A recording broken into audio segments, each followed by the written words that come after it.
घाटवा कोयजन बाजन बाजा बाजावा छठी माई के घाटवा कोयजन बाजन बाजा बाजावा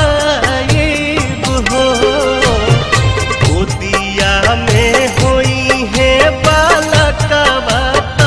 अर्घ देवे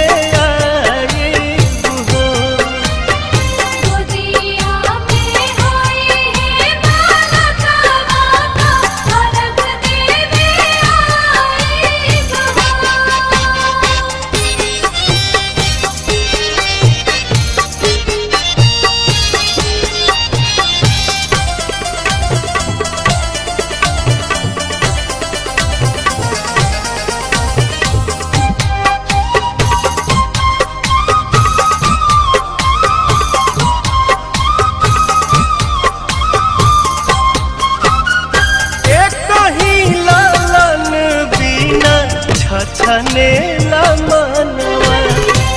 सुन सहन लागे हमरो घरवा अंगनवा पूरी जहिया दिलावा के लला सात जलसा कराइब हो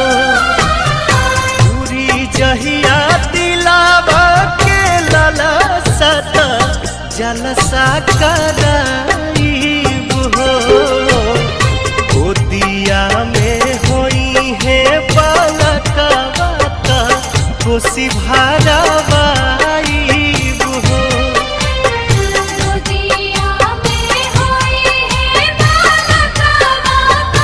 अर्घ देवे आइब हो छठी मैया छठी मैया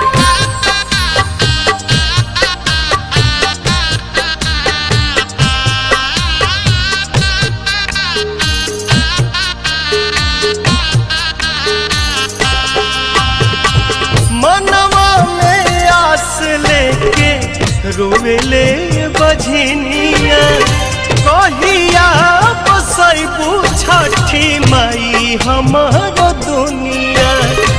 ऐसन सुनर फल पाइब त सूरज गोहराइब हो ऐसन सुनर फल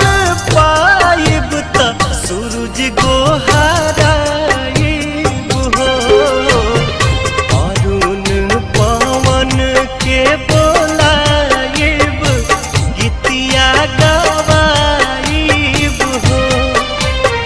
गोदिया में होई है बालकवा अर्घ देवे आइब हो छठी माई के घाटवा कोयजन बाजन बाजा बाजावा हो छठी माई के घाटवा कोयजन बाजन बाजा बाजावा